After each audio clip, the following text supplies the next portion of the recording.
CMS का class 4 का science का पेपर है, 2025 का एक सैंपल है जो इस तरह से आईसीएसई बोर्ड में आता है। अब देखिए इसमें क्वेश्चन बहुत ही अच्छे तरीके से पूछे गए हैं। बच्चे को एकदम क्लियर होगा तो आसानी से कर लिया होगा, कॉन्सेप्ट अगर क्लियर है। देखिए mega has a balance and 4 cubes. Mega के पास बैलेंस है, बैलेंस यानी कि इसे कहते हैं जैसे बीम बैलेंस आप जानते हैं ना, सीसॉ की तरह समझ लिए या तराजू समझ लिए, किसी भी तरह से समझ लिए, हर एक चीज़ के नाम में अलग-अलग होते हैं। उनके पास बैलेंस है तौलने के लिए वो 4 क्यूब्स हैं उनके पास। ये क्यूब एक ये 1 2 3 4 ये देखिए 4 क्यूब है। The cubes are made up of different material, अलग-अलग मटेरियल से बने हुए हैं। She puts 2 cube at a time on balance and observe the following result. ये इस पे 2 क्यूब रखती है, फिर इस पे 2 क्यूब रखती है, फिर इसके फिर ऑब्जर्व करती है। उसको ये ऑब्जर्वेशन होता है, पहले वाले से देखिए क्या ऑब्जर्वेशन हुआ है। पहले वाले में ये ऑब्जर्वेशन हुआ कि ये जो 2 क्यूब है वो 1 से बड़ा है। 2 क्यूब 1 से बड़ा है, ठीक? तो 2 किससे बड़ा है? 1 से बड़ा है। फिर देखा 1 किससे बड़ा है?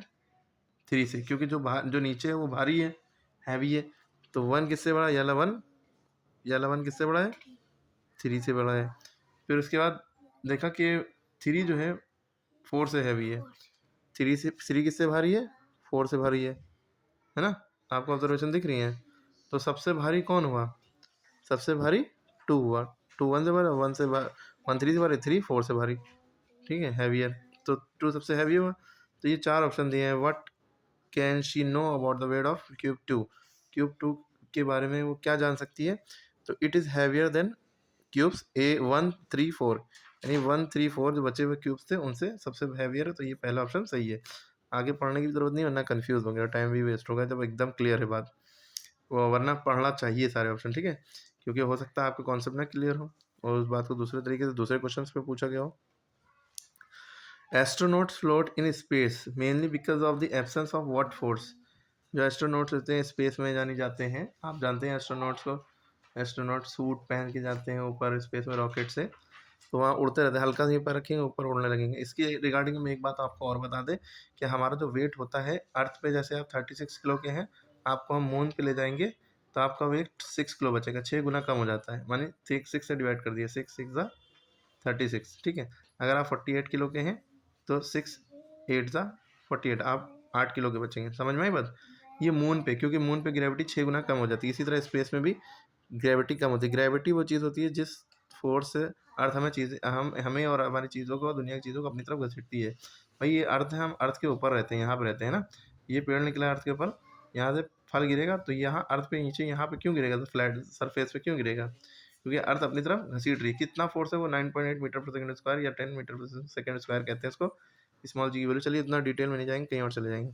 यहीं पे रहते हैं कि एस्ट्रोनॉट स्पेस में क्यों ठहरते हैं? मस्कुलर फोर्स की वजह से ठहरते नहीं कि मसल ज़्यादा है, बॉडी अच्छी है इसलिए स्पेस में उड़ रहे हैं, ऐसे नहीं। वहाँ ग्रेविटी कम होती है, ठीक है। फ्रिक्शनल फोर्स तो वो फोर्स है जब वो ज़मीन पर टच हो गए बॉडी तभी वो काम करेगा। जैसे ये पेंसिल हम पेपर पे रगड़ रहे हैं, यूँ यूँ कर रहे हैं, रब कर रहे हैं, तभी वो लिख रही है। ये फ्रिक्शन का काम है। हाथ पे पेंसिल पकड़े हैं, पेन पकड़े हैं, जो भी पकड़े हैं, तो वो भी फ्रिक्शन की वजह से। वरना क्या होता है? फ्रिक्शन अगर यूँ यूँ हो जाता है, हम लोग स्लिप हो जाते हैं, खड़े भी नहीं हो पाते, घर भी नहीं बन पाता, हम लोग बैठ भी नहीं पाते। फ्रिक्शन बहुत खतरनाक चीज़ है। मैग्नेटिक फोर्स, मैग्नेट चुंबक, चुंबक जिसे कहते हैं, वो होंगे तो काम करेगा। लोहे में चिपकने की बात वहाँ से ऐसी कोई बात नहीं हो रही। कह रहे हैं बस वो एस्ट्रोनॉट क्यों तैरते हैं, फ्लोट करते हैं, वो ग्रेविटेशनल फोर्स की वजह से, क्योंकि वहाँ पे ग्रेविटी बहुत कम होती है। दूसरी बात, in which of the following cases do we apply force to pull? इनमें से किस केस में हम पुल, पुल माने होता है खींचना, क्या होता है? खींचते कब है? और पुश माने धक्का देना। तो किस केस में हम खींचते हैं? या रोलिंग, चपाती चपाती बना रहे हैं, क्या खींच रहे हैं? नहीं, बल्कि पुश कर रहे हैं। थ्रोइंग अ बॉल, यूँ फेंक रहे हैं, क्या थ्रो कर रहे हैं? तो क्या पुश कर रहे हैं कि पुल कर रहे हैं? यहाँ पुल करने का पूछ रहे हैं। क्या थ्रो यूँ करते हैं कि आप खींच रहे हैं अपनी तरफ? नहीं। Plucking an iron nail, iron nail जब निकालते हैं, लोहे की कील जब हम निकालते हैं जंबूर से, तो यूँ करके यूँ प्लग करते हैं, ठीक है। तो ये ऑप्शन सही है, कील को निकालना यही पुल कहलाएगा। पुल माने खींचना। प्लेइंग द पियानो, बजाना, यूँ करके बजाते हैं, पुश करते हैं, ठीक है। यहाँ पुल का एग्जाम्पल यही है। ओके, उसके बाद अगला क्वेश्चन पे आते हैं। Some cranes use electromagnet to separate object. Crane आपको पता है बड़ी सी गाड़ी होती है जो चीज़ों को उठाने में मदद करती है। बुलडोजर अलग चीज़ होती है, थोड़ा बुलडोजर टाइप का समझ लिए, ठीक है। तो what kind of object will be separated by such crane? Crane से कौन कौन से ऑब्जेक्ट सेपरेट किए जाएंगे? पेपर तो सेपरेट नहीं किया जाएगा, क्योंकि क्रेन में क्या है? इलेक्ट्रोमैग्नेट। इलेक्ट्रोमैग्नेट यानी कि करंट से मैग्नेट बनना, मतलब एक तो मैग्नेट हम लोग के पास चुंबक होता है, उससे हम थोड़ी हल्की छोटी-छोटी चीज़ें चिपका लेते हैं, लोहा चिपका लेते हैं। लेकिन ये 1-1 टन, 2-2 टन, 1-1 हज़ार किलो, 2-2 हज़ार किलो की चीज़ें उठा सकता है इलेक्ट्रोमैग्नेट, इतना पावरफुल है क्योंकि ये नेचुरल मैग्नेट है। तो पेपर या मेटल, पेपर तो होगा नहीं, प्लास्टिक तो होगा नहीं, वुडन तो वुड को नहीं, मेटल को उठाएगा। मेटल कहते कहते हैं जितनी भी लोहा, तांबा, पीतल, इस तरह की चीज़ें, स्टील, ये सब मेटल है। ठीक है? क्लियर हो गई? तो इसका आंसर मेटल होगा। अब यहाँ पे अगला क्वेश्चन पूछा गया, why are kids sprinkling powder on the carrom board? Carrom board पे पाउडर क्यों डालते हैं? ताकि वो चिकना हो जाए। टू क्लियर द बोर्ड, और डर्ट क्लियर करने के, to make the board rough करने के लिए नहीं, स्मूथ करने के लिए, बोर्ड स्मूथ हो जाए ताकि फ्रिक्शन कम हो जाए, स्ट्राइकर बहुत तेज काम करे। अगला question, the image show the soles of 3 shoes. 3 shoes के सोल्स दिखाई गई हैं। ये चिकना है, ये थोड़ा रफ है, ये थोड़ा रफ है, ये सबसे ज़्यादा रफ है। तो कह रहे हैं which shoe can likely make you slip on the wet surface, गीली सरफेस पे इसमें से आप क्या पहने होंगे गिर जाएंगे? तो only 1, only 2, only 3, only 1 and 2। तो ओनली 1 होगा, ये चिकना है, चिकना ज़्यादा स्लिप होगा, इसमें फ्रिक्शन काम नहीं करेगा, इसमें फ्रिक्शन काम करेगा और ये चिपका देगा ज़मीन को, पैर को सरफेस से। अगला क्वेश्चन है, which of the following is the way to demonstrate the friction can cause heating? इनमें से क्या है कि फ्रिक्शन से हीटिंग पैदा होती है? फ्रिक्शन रगड़ने से पैदा हो, कोई भी चीज़ में रगड़ हो रही है, टच हो रहा है, फ्रिक्शन। अपने हाथ को हम हथेलियों में रगड़ते हैं, वो भी फ्रिक्शन प्रोड्यूस हो रहा है उससे। ठीक है, कोई भी मशीन चल रही है, ठीक है, उसमें भी फ्रिक्शन प्रोड्यूस हो रहा है, गर्मी पैदा होती है फ्रिक्शन से। और hand clapping, running on the road, rubbing on hand, lifting heavy objects. Rubbing, hand को रब करके देखिए, हाथ गर्म होने लगेंगे, फ्रिक्शन से हीट प्रोड्यूस हो रही है। उसके बाद अगला क्वेश्चन है, a ball was placed on the flat board during an activity, when the ball was pushed it rolled 10 centimeter, ठीक है, across the board. How far will the ball roll if the activity is repeated with some sand sprinkles over the board? कह रहे हैं एक ball जो है, flat board है चिकना सा, उसके ऊपर ये बॉल फेंकी गई, तो रोलिंग करती हुई यूं यूं गई बॉल, और अब when the ball was push, जब उसको पुश किया तो 10 सेंटीमीटर तक गई बोर्ड पे, यहाँ से यहाँ तक के 10 सेंटीमीटर हो गया, इतनी दूर तक गई। अब कह रहे हैं कितनी दूर बॉल जाएगी अगर उसको इसी एक्टिविटी को रिपीट करें और अब की बोर्ड पे सैंड यानी बालू डाल दें, ठीक है। तो इसमें यहाँ आंसर ये होगा कि 0 centimetre, ball won't move, ball move नहीं करेगी क्योंकि इसमें फ्रिक्शन ज़्यादा बढ़ जाएगा, स्टैटिक फ्रिक्शन महसूस करेगी, उसको ओवरकम करना पड़ेगा, बॉल वहीं फंस जाएगी, ठीक है। वैसे तो फ्रिक्शन बढ़ाने से चीज़ें मूव करती हैं, और लेकिन जैसे एक चिकनी रोड है, एक रफ रोड है, आप साइकिल किस पे आसानी चला, एकदम चिकनी है तो फिसलेंगे, फिक्स, ठीक है, मेहनत कम पड़ेगी, हालांकि फिसलेगा टायर, ब्रेक लगाएंगे तो फिसल जाएंगे। रफ रोड पे आसानी से चला सकते हैं, बहुत खुरदरी रोड होगी नहीं, तो रफनेस का लेवल भी मैटर करता है। स्मूथ रोड पे चिकनी होगी, बहुत चिकनी की बात नहीं करें, चिकनी होगी तो आसानी से चल सकती है, वही चीज़। अब यहाँ पे चिकनापन ख़त्म कर दिया, उसके ऊपर वो बालू डाल दी, तो वो मूव ही नहीं करेगा, ठीक। उसका देखिए, स्टील जार केप्ट ओवर है white table as shown in the low. आप कह रहे हैं ये स्टील जार है, where should you hold the torch such that steel jar forms a long shadow, इस शेडो लंबी बने, ठीक है। आप कह रहे हैं कि ये पोजीशन दी है 1 2 3 4, आप कहाँ से टॉर्च पकड़ें कि इसकी शेडो, ये जो स्टील जार है इतना बड़ा, इसकी जो शेडो ये ब्लैक ब्लैक बनी, ये लंबी बने, ठीक है। कहाँ पे 1 पे पकड़ेंगे, 2 पे, 3 पे, 4 पे, कहाँ पे लंबी बनेगी? अब इसको आप समझ सकते हैं कि आप ऐसे, इधर से टॉर्च दिखाओ। तो आप इस क्वेश्चन को समझने के लिए ऐसे समझ सकते हैं कि भाई ये एक फ्लैश लाइट यहाँ से जल रही है मोबाइल से, और ये समझ लिया आपका जार है। अगर जार दूर है तो उसकी शेडो देखिए इतनी बड़ी बन रही है, जितना ये लाइट के करीब जा रहा है तो देखिए शेडो लंबी होती जा रही है, लंबी होती जा रही है, ठीक। तो इसमें सबसे करीब पोजीशन किसकी है, ये वाली 4 वाली की। तो एट 4 शेडो बहुत लंबी होगी, लॉन्ग, ठीक है। उसके बाद देखिए, a student is observing A light candle through holes of 3 card sheet placed in between him and the candle. यहाँ से देख रहा है और यहाँ पे कैंडल की लाइट है, लाइट स्ट्रेट लाइन में ट्रेवल करती है, इसको दिख रही है। तो इसमें से कौन सी कंडीशन कह रहे हैं, what should he do the card sheet that he not able to see the candle light, उसको कैंडल लाइट ही ना दिखाई दे। क्या करें, remove one of the card sheet, add one more card sheet, एक और ऐड कर दे, नहीं, कीप द कैंडल को यहाँ पे ला के रख दे, तब place a glass mirror in between 2 card sheet, अगर इन दोनों के ग्लास रख दे तो कैंडल के पीछे पॉलिश होती है, ट्रांसपेरेंट। तो ये वाला ऑप्शन हो गया, कह रहे हैं ना दिखे, ठीक, क्लियर। अब यहाँ भी अच्छा क्वेश्चन है, कह रहे हैं कि identify group 1 and group 2 in the following table. Group 1 में क्या है भाई, कैंडल है, बल्ब है, फायरफ्लाई है, जुगनू है ना। इसमें क्या है, इरेजर है, बुक्स है, प्लांट्स है। और पहला ग्रुप कह रहे हैं ओपेक ऑब्जेक्ट, तो कैंडल ओपेक ऑब्जेक्ट है क्या, बल्ब ओपेक ऑब्जेक्ट, इस तरह की बातें हो रही हैं। ये वो चीज़ें हैं जो अपने अंदर से लाइट निकालती हैं, एमिट लाइट, ये ऑप्शन तो होगा ही नहीं। ग्रुप 2 ट्रांसपेरेंट ऑब्जेक्ट की बात भी नहीं हो रही है कि इनके आर पार दिखे। यहाँ ग्रुप या ऑप्शन बी में ग्रुप 1 में दिया नेचुरल सोर्सेज ऑफ लाइट। तो अगर हम देखें फायरफ्लाई खाली नेचुरल सोर्स है, ये दोनों आर्टिफिशियल सोर्स है, ह्यूमन मेड है ना, तो ये भी ऑप्शन गलत हो गया। ग्रुप सी में पहला ग्रुप 1 में सी ऑप्शन में ग्रुप 1 में क्या कहा गया, ट्रांसपेरेंट ऑब्जेक्ट, तो ये ट्रांसपेरेंट तो है नहीं, ये भी गलत हो गया। ऑप्शन डी में ग्रुप 1 को कहा गया है कि ये लुमिनस ऑब्जेक्ट है, हाँ ये सही हो सकता है, क्योंकि सब में से सब अपने से लाइट निकालते हैं। लुमिनस ऑब्जेक्ट उसे कहते हैं व्हिच एमिट लाइट। ठीक है, हालांकि ये मतलब नेचुरल और नॉन नेचुरल की बात हो रही है अलग है, लेकिन लुमिनस है।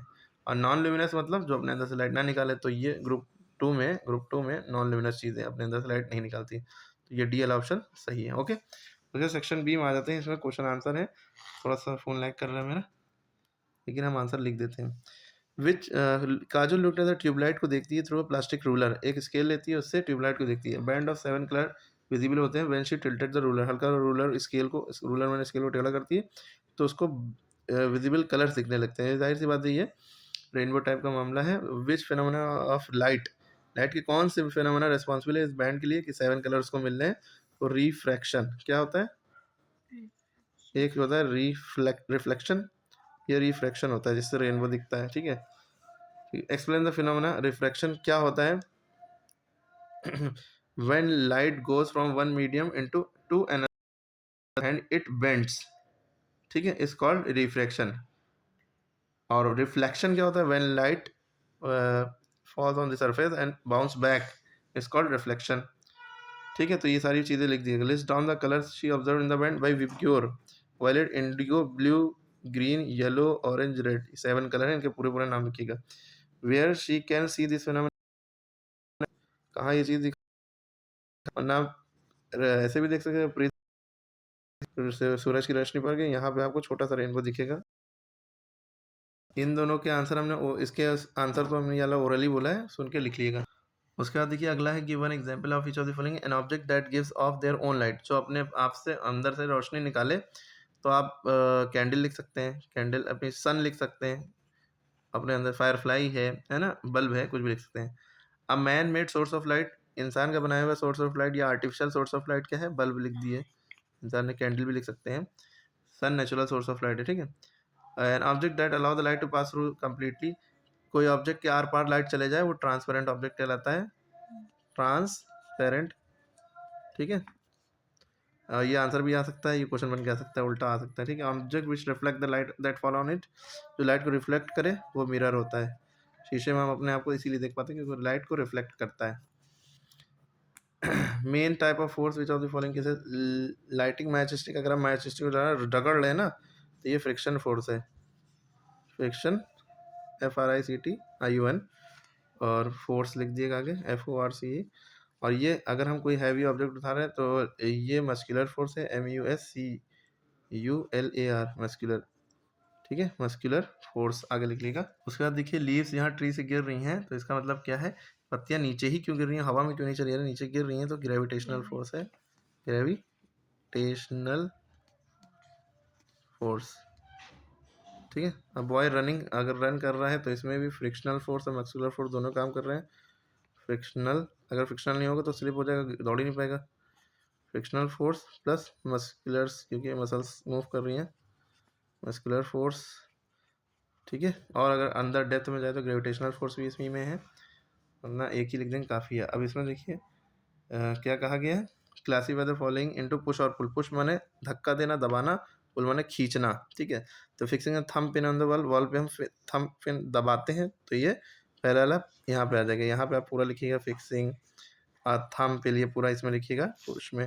ड्रैगिंग कार्ड, ड्रैग माने खींचना, कार्ड को खींचना, तो ये पुल में आ जाएगा ड्रैगिंग वाला, ये पूरा इसमें आप लिख लीजिएगा पूरा स्पेलिंग से। में इंसर्ट यूँ दबाना, तो ये इंसर्टिंग इसमें हो गया। और वॉकिंग, टहलना, टहलते हैं तो एक्चुअल में हम पुश करते हैं ज़मीन को। वॉकिंग, वॉक जब हम करते हैं तो ज़मीन, पैर देखिए, पैर ज़मीन पे हम यूँ दबाते हैं, फिर यार पैर आगे जाता है, तो पुश ही कर रहे हैं कि सार एक तरह से। ठीक है, बहुत लॉजिकल क्वेश्चन पूछे। उसके बाद क्या है, 4 प्रॉपर्टीज ऑफ फ्रिक्शनल फोर्स। तो इसमें यह है, it oppose the motion, motion के अपोज काम करता है। ठीक है, अपोजिट डायरेक्शन में। ठीक है, और क्या करता है, अपोजिट डायरेक्शन में काम करता है ना। ठीक है। उसके बाद it slow down the speed या stop the object, it slow down the speed of object या स्टॉप द ऑब्जेक्ट। और इसके बाद आप क्या लिख सकते हैं, सरफेस पे जैसी सरफेस होगी, इट इंक्रीजेज ऑन स्मूथ, नहीं, it increases on rough surface, it decreases on smooth surface. अगर सरफेस चिकनी है तो ये कम हो जाएगा, है ना। अगर रफ है, खुरदुरी है, तो ये बढ़ जाएगा। रफ सरफेस पे ज़्यादा काम करेगा, इंक्रीज हो जाएगा, स्मूथ सरफेस पे डिक्रीज हो जाएगा। ठीक है। और सोचिए, it can cause wear and tear, भाई जूते फट जाते हैं ज़्यादा चलेंगे, वियर एंड टीयर, ठीक है, ए एंड डी एंड ये। तो इट प्रोड्यूस हीट, इससे गर्मी पैदा होती है। ठीक है, ये चार उसके वो हो गए प्रॉपर्टीज। उसके बाद देखिए, क्लासीफाइड इनटू कैटेगरी 1 एंड 2। अब आप यहाँ समझिए, अप्लाइंग ब्रेक्स इन बाइसिकल, इसमें कहा गया है कैटेगरी 1 में क्या है, situation where increasing friction advantageous, भाई फ्रिक्शन बढ़ाएंगे तो फ़ायदा होगा। और इसमें क्या है, जहाँ पे फ्रिक्शन रिड्यूस करेंगे, घटाएंगे, तब फ़ायदा होगा। तो जब हम ब्रेक अप्लाई करते हैं बाइसिकल में, तो यहाँ पे इंक्रीजिंग फ्रिक्शन फ़ायदेमंद है, तो इसको 1 में डाल दिएगा, यहाँ पे लिखिएगा। Smooth running of surface machine, अगर मशीन को स्मूथ करना है तो फ्रिक्शन कम करना होगा, वरना जंग लगा होगा तो मशीन ज़्यादा काम नहीं करेगी, जंग लगा फ्रिक्शन ज़्यादा होगा तो मशीन स्मूथ काम नहीं करेंगी। सरफेस पे आप चल रहे हैं तो इसमें भी फ्रिक्शन ज़्यादा होना चाहिए ना, सरफेस इतनी चिकनी है कि बर्फ़ की जैसी, तो आइस पे जैसे चलते हैं ना लोग, तो गिरेंगे धड़ाधड़। तो अगर तेल पड़ा है सरफेस पे, फ्रिक्शन है ही नहीं, है ना, बहुत कम फ्रिक्शन है, तो वहाँ पे गिरेंगे। सरफेस वॉकिंग ऐसी सरफेस पे क्या हो, फ्रिक्शन बढ़ा होना चाहिए। ठीक है, ये पहले में आएगा। हैवी ऑब्जेक्ट में के लिए मूव करने के लिए फ्रिक्शन क्या होना चाहिए, बढ़ाना चाहिए, वरना स्लिप होगा या, ठीक है, इस तरह से। अब आपके पेपर में ट्रू फॉल्स भी आते हैं। आप देखिए, frictional force non contact force है, गलत बात। फ्रिक्शनल फोर्स बिना टच करे काम ही नहीं करेगा, हाथ को हाथ से रगड़ेंगे कैसे, जब टच करेगा तो ये फॉल्स, गलत। उसके बाद देखिए, friction force can increase the speed of moving object, speed बढ़ाएगा नहीं, घटाएगा। Due to friction noise is produce in the machine, true, noise बहुत होता है फ्रिक्शन से, थिंग्स अपनी जगह पर रहती है फ्रिक्शन की वजह से, ट्रू। अगर फ्रिक्शन नहीं होगा तो घर भी नहीं बन पाएंगे, इंसान खड़ा भी नहीं हो पाएगा, कुछ भी नहीं कर पाएगा। करण अप्लाई करते हैं lubricants to his bicycle chain regularly, तो लुब्रिकेंट क्या होता है, लुब्रिकेंट वो लिक्विड होते हैं जो फ्रिक्शन को रिड्यूस करते हैं। ठीक है, आप ये लुब्रिकेंट्स आर द लिक्विड्स या कुछ भी लिख लें, विच रिड्यूस द फ्रिक्शन, ठीक है, which make the things smooth, which make the things to work smoothly, इस तरह से लिख सकते हैं। Why did Karan apply lubricant on his bicycle chain to work it smoothly so that it may not get tear, it may not get break, या smoothly work करे, यही लिख दिएगा। टू रिड्यूस द फ्रिक्शन, ये भी लिख सकते हैं इसमें। ठीक है, तो कहा गया what will happen if current does not apply lubricant, अगर लुब्रिकेंट अप्लाई नहीं करोगे तो क्या होगा उसमें, it the that will become rusty, जंग लग जाएगा, and it's at the time will come that it will break down, या ब्रेक हो जाएगा, टूट जाएगा, इस तरह की चीज़ है। और he'll have to apply more force while riding the bicycle, इस तरह की चीज़ें, बहुत सारे आंसर लिख सकते हो। तो फ्रिक्शन बढ़ जाएगा, एक शब्द में, अगर नहीं अप्लाई करेंगे तो फ्रिक्शन बढ़ जाएगा और बहुत ताकत लगानी पड़ेगी पेडल मारने में उसमें। What will happen if current uses water instead of lubricant, ये रॉन्ग वे है, water is not a lubricant. ठीक है, यहाँ इस केस में, क्योंकि लुब्रिकेंट में यहाँ पे ऑयल टाइप का वो जो होता है वही यूज होता है, बल्कि वाटर से एयर लगेगी, जंग लगने लगेगा जल्दी। Give two example of lubricants की एग्जांपल आप दें। लुब्रिकेंट्स में ऑयल दे सकते हैं, ग्रीस दे सकते हैं, ये दोनों एग्जांपल है, GREASE, है ना, OIL oil. Give other two cases where we use lubricants, इन मशीन्स में यूज करते हैं। ठीक है, और कहाँ कहाँ यूज करते हैं, थोड़ा आप कमेंट में बताइए। ठीक है, list down all thing that, अरे शटर जब गिराते हैं उसमें ग्रीस यूज करते हैं ना। List down all thing that the force can do and give one example for each effect. List down all thing that force can do, ये सब लिखना है। Force can move the object, force क्या कर सकता है, कैन मूव ऑब्जेक्ट, है ना। It can stop the object, और क्या कर सकता है, change the direction of the object. ठीक है, बहुत सारी चीज़ें, इस तरह चीज़ें लिखिएगा। अब मूव द ऑब्जेक्ट कैसे, आप किक द बॉल, है ना, फुटबॉल को किक करेंगे, डायरेक्शन, बैट्समैन हिट बॉल उसी तरफ आती, हिट करेगा तो छक्का मार देगा दूसरे डायरेक्शन में। Stop the ball when we catch the ball, catch जब करते हैं बॉल स्टॉप हो जाती है, रुक जाती है, ठीक है। इस तरह से एग्जाम्पल और दे सकते हैं। आपका चैप्टर पूरा खत्म हो गया है, साइंस का क्लास 4 का था। आई होप सो आपको समझ में आया होगा। इसको लाइक करें, शेयर करें, सब्सक्राइब करें अपने फ्रेंड्स से। नेक्स्ट वीडियो में इंग्लिश का और साइंस का दूसरा भी चैप्टर डालेंगे, ठीक है। इसको लाइक करें, ज़्यादा शेयर करें अपने CMS के फ्रेंड से।